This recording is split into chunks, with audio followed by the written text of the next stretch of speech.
is up, YouTube? Welcome back to another video. Today we're in the Mustang, driving around, and this is going to be what you should expect when buying a 94 to 98 Mustang. And I mean, this could also go for the new edges. It's just a different body style, pretty much the same car. But yeah, this is what we're doing today. And I want to know, do you guys like the shorter videos or the longer videos? I really want to know, because I like doing the shorter videos, but I also really enjoy watching the longer ones, if I'm being honest. Just leave a like and comment down below and tell me what you think, what I should do. But let's get right in to number one. Now, the first thing you should expect when buying an SN95 is, of course, its engine. Now, me personally, I have the 4.6 liter V8 for my 96, but you can also get a 3.8 liter V6 for these models, but why would you do that? But these engines are indestructible, man. I cannot stress that enough. I've seen some that have gone up to 300,000 miles, still no problems. Mine personally is almost at 130,000 and runs beautifully. And I mean, all it needs really is a cleaning, because I mean, you got just dust and shit. But that's it. But look how nice this engine bay is, for the most part. It could be cleaned up a little bit more, but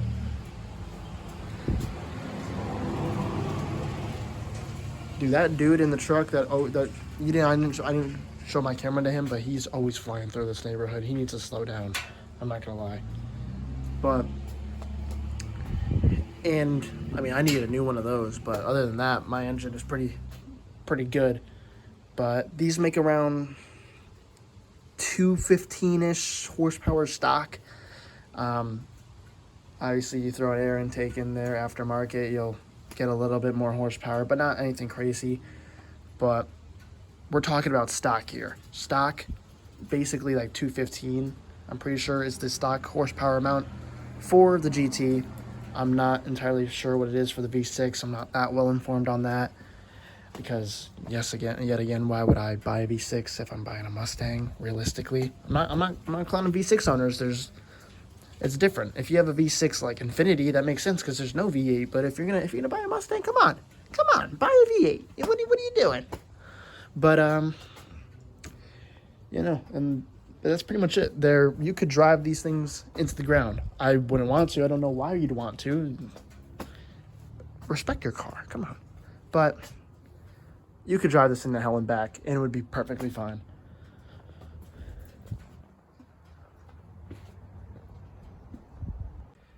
The next thing you should expect stock with these Mustangs is the ride height. Now, that's not a big deal. Just throw some lowering springs on, or even an air suspension kit. But from the factory, I don't know what Ford was smoking when making this the ride height. And also, I mentioned it in last video about the things I hate, is that this wheel is typically in, like where my finger is, where my hand is, I mean. And again, the ride height. But not a big deal. You just have to get some lowering springs. I'll be ordering mine soon, waiting for that Black Friday deal, you know what I mean? But that's another thing that you should expect when buying these cars. Now, the next thing I would say when buying these cars is I have to take you inside for it. And although my interior is great and in pretty great condition, it's very cheap. It's all just plastic. So, if you're looking for a quality car, this is not Ford's finest. It's just, I could literally probably tear this off with just like my normal force. I don't need to be ripped to like rip my car apart. But yeah, so that's one thing you should look out for. Let's roll the clip. This is by far the best road to probably showcase it on, because of how many bumps there is, and for the fact that we have to cross over train tracks. And I'm not saying that in other cars you don't feel the bumps and shit, but in this car you really feel it. And if that's not something you're looking for when buying a Mustang, then you need to look for something else. If you're not willing to deal with it, then that's on you. But I don't know. Tell me what you think.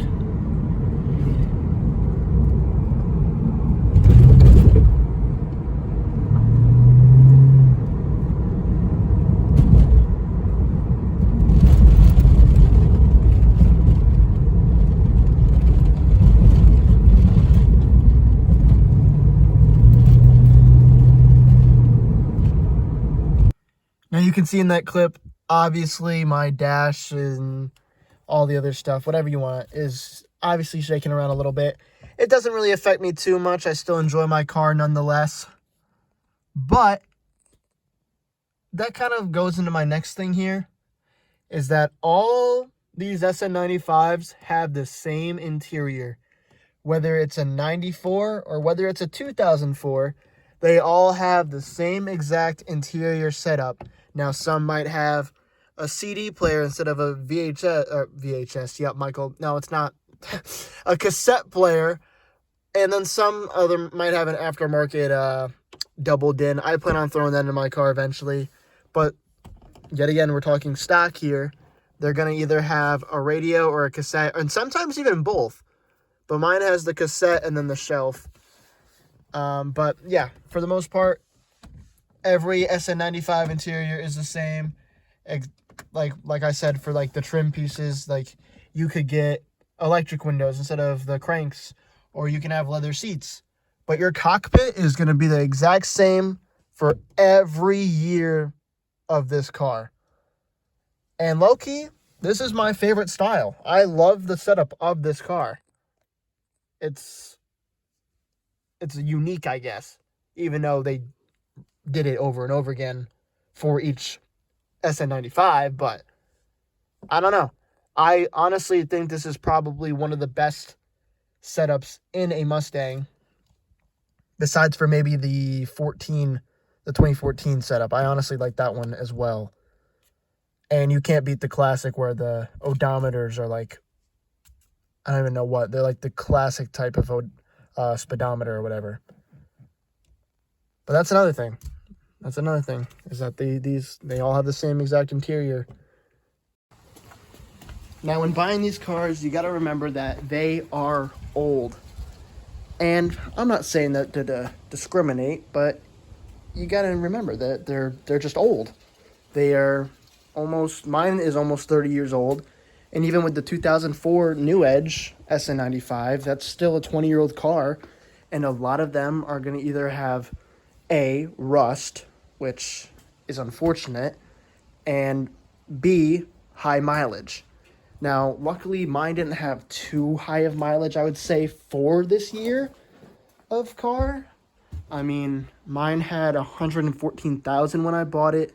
It's currently now at 125,000. So, I mean, I've put a fair share of mileage on it myself in just a year of owning it.